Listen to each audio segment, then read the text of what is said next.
Eu recomendo bastante a leitura do livro Economia Pós-Pandemia, Desmontando os mitos da austeridade fiscal e construindo um novo paradigma econômico, que é uma coletânea de artigos organizada por Esther Dweck, Pedro Rossi e Ana Luísa Matos de Oliveira. Esse livro pode ser obtido gratuitamente na Amazon e os textos são de leitura bem fácil, nem precisa ter formação em economia para entender. Bom, eu quero que vocês comprem, quer dizer, não é compra porque é de graça, mas adquiram e leiam o livro, por isso eu não vou dar tanto spoiler assim. Mas o conteúdo básico as ideias básicas que o livro quer passar é que mesmo antes da chegada da pandemia, a economia brasileira já estava num estágio muito frágil, depois de 5 anos de implementação de políticas de austericídio, que pode ser chamado de políticas de austericídio, que pega desde o breve segundo mandato da Dilma com Joaquim Levy, o mandato do Temer com Henrique Meirelles e agora o mandato do Bolsonaro com o Paulo Guedes. E isso pode até ser comparado com as sangrias da medicina medieval, que era um tratamento que estava matando o paciente e muitos médicos achavam que o paciente não estava se curando porque precisava de mais daquele tratamento, estava matando o paciente. Eu digo isso porque ainda hoje se pode ver comentarista na Globo News, na CBN ou no Valor Econômico que acham que o problema da economia brasileira é que esse remédio que está matando o paciente não foi aplicado em quantidade suficiente.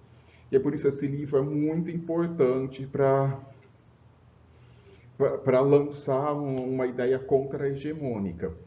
E esse livro, os artigos discutem muito o maior símbolo desse período, que é a Emenda Constitucional 95 de 2016, que é o do teto de gastos, que fixa o teto do gasto federal para os próximos 20 anos,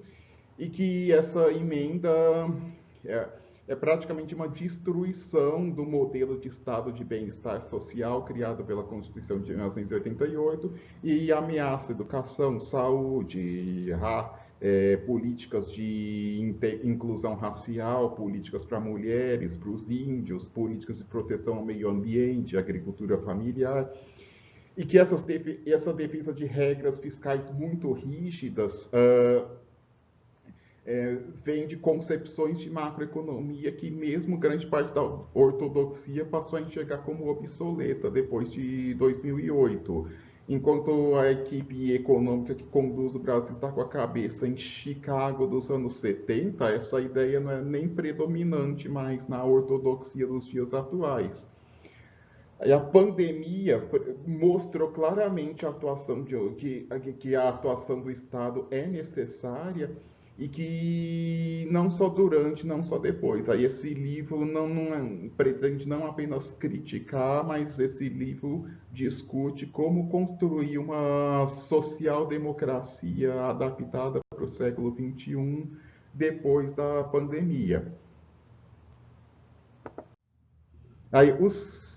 esses aí são todos os autores dos artigos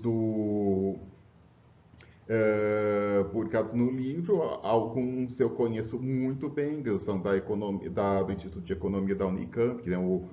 Pedro Rossi, o Guilherme Melo, o Eduardo Fagnani, o Marco Antônio Rocha. E aí também tem, além de professor, tem doutoranda na Unicamp, que contribui muito com o debate do sistema atualmente, que é a Graziele Davi. Também tem professores da UFRJ, como o Carlos Pincosfeld Bastos, o Franklin Serrano e a Esther Dweck. A Laura Carvalho, que acho que é uma das mais conhecidas aí dessa lista, que está com frequência na mídia, que era formada na UFRJ, na New School e atualmente é docente na USP. E e ainda tem contribuição de não economistas, como Silvio de Almeida, para discutir a questão racial, ou Daniel Cara, para falar das políticas de educação. Bom, e aí eu até fiz um print do sumário que tem o conteúdo desse livro. A primeira parte discute mais teoria macroeconômica sobre política fiscal. Aí mostra nos anos 80, 90, até começo dos anos 2000, a política havia uma ideia dominante de que a única política de estabilização e inclusive para aumentar a atividade econômica em casos de baixa atividade econômica que deveria ser utilizada seria a política monetária. E que o único papel da política fiscal seria manter estável a relação dívida-PIB. E também nesse período surgiu a ideia, principalmente do Alesina, da contração fiscal expansionista, ou seja, diferentemente do que os keynesianos pensavam no passado, um corte de gasto público poderia ser expansionista, ter um efeito expansionista na economia, porque o setor privado passaria a ter uma confiança maior e passaria a investir mais. As, mais, mais posteriormente, outros artigos mais recentes demonstraram que não há evidência empírica dessa hipótese, e até o Paul Krugman usa o termo, assim, meio que zoando, chama da fadinha da confiança, e que mesmo a ortodoxia, grande parte da ortodoxia já está redescobrindo o papel importante da política fiscal para ativar a economia quando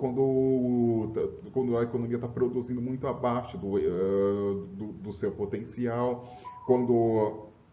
tem muito desemprego, ou seja, quando há insuficiência da demanda, a política fiscal pode ter um papel importante. E mais as ideias que orientam a política fiscal brasileira ainda estão ultrapassadas e acreditam nessa ideia da fadinha da confiança.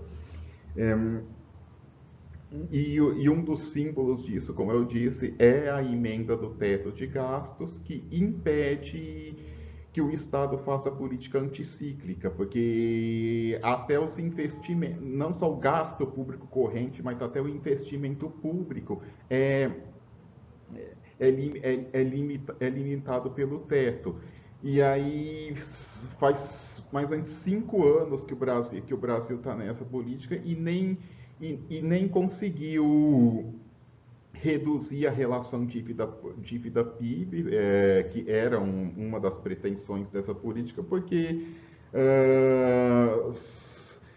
sem gasto o PIB se contrai e aí as receitas se contraem e aí continua o déficit enorme, mais por queda das receitas do que por aumento das despesas. E também a relação dívida pública PIB fica alta porque o PIB está alto, porque o PIB fica baixo. E ainda que a emenda do teto é fatal para o modelo de estado de bem-estar social construído pela Constituição de 1988, porque o único jeito de se tornar viável a continuação desse teto é acabar com o piso de gasto de educação e saúde, que é um dos pilares da Constituição de 1988. Aí, depois dessa primeira parte do livro, que tem a discussão mais macroeconômica, aí entra a segunda parte, que é o impacto dessas políticas, dessa opção política pela austeridade no Brasil em relação aos efeitos negativos na educação, na saúde, na política voltada para os negros, para os índios, para as mulheres, na proteção do meio ambiente, para a agricultura familiar. Esses capítulos mostram como tudo isso é muito prejudicado e ainda discutem alguns mitos muito difundidos por defensores do teto, como o de que O Brasil gasta muito com pessoal, com folha de pagamento de funcionário público, e que está sempre aumentando, mas na verdade não é bem isso. O que na verdade existe sim, existem alguns super salários, principalmente no legislativo e no judiciário. Aí até isso mostra como o teto foi fracassado, que um dos propósitos declarados pelos defensores do teto é que aumentaria a pressão para acabar com esses super salários, e já faz 4 anos que tem esse teto e os super salários continuam. E também, de fato, nos últimos 30 anos, houve algum crescimento de a folha de pagamento de funcionário público, mas foi muito mais nos estados e nos municípios, como decorrentes da ampliação dos serviços de educação e saúde. Ou seja, não foi aquele típico burocrata de repartição que aumentou muito recentemente. E outro mito discutido por esses capítulos é o que trata de que o gasto público brasileiro em educação e saúde é ineficiente, fala que o Brasil não gasta pouco, mas gasta mal, e por isso eles acham que se cortar ainda mais o gasto vai melhorar. Bom, primeiro que assim, claro que todo mundo quer que não gasta melhor o que tem, algo que todo mundo quer, mas utiliza um argumento equivocado para mostrar que o Brasil gasta muito, mas gasta mal, porque eles muitas vezes eles comparam o percentual do PIB gasto em educação e saúde do Brasil com esse percentual no PIB nos países desenvolvidos, e mostram que é mais ou menos parecido o percentual do PIB no Brasil e nos países desenvolvidos, e como a qualidade dos serviços aqui é bem pior, fala assim, olha, o problema não é que tem dinheiro, não é falta de dinheiro, é gastar melhor. Só que o problema que é desconsiderado é que o PIB per capita dos países desenvolvidos é por volta de 3 vezes mais do Brasil. Então, gastar percentual do PIB igual aos países desenvolvidos é gastar 1/3 per capita do que os países desenvolvidos gastam. E aí, depois dessa segunda parte, finalmente entra a terceira parte, que é a parte um. A parte 1 critica a teoria sobre a qual na qual é baseada a implementação das políticas econômicas no Brasil recentemente. A parte 2 criticam as políticas propriamente ditas. E a parte 3 é a parte propositiva. Aí na parte 3, alguns os capítulos da parte 3, aparece a proposição de um modelo de desenvolvimento em que considera que crescimento econômico, distribuição, fornecimento de serviços e preservação do meio ambiente não são rivais, mas são parceiros, e uma coisa pode ser aliada à outra. Todas são muito importantes, e propõe um modelo de desenvolvimento baseado em missões, inspirado no que propõe a economista Mariana Mazzucato, que segundo ela, as missões de alguns países nos anos 60, como por exemplo fortalecer a indústria militar, levar o homem para a Lua, explorar espaço, acabou fomentando um desenvolvimento econômico não apenas por causa da demanda gerada, mas pelas indústrias fomentadas, e que aí o mesmo poderia ser feito em relação a missões como universalizar o acesso à moradia, ao saneamento básico, melhorar o transporte público, é, investir em energias mais amigáveis para o meio ambiente. Tudo isso dependeria de um pacote de investimentos. Resolver todos esses problemas dependeria de um pacote de investimentos públicos que ajudariam tanto a fomentar a demanda como estimular o surgimento de algumas indústrias muito importantes para o desenvolvimento econômico. E um dos capítulos também fala de como seria o estado do bem-estar social do século XXI, mostrando que, apesar, discutindo muito a ideia da renda básica universal, que apesar de até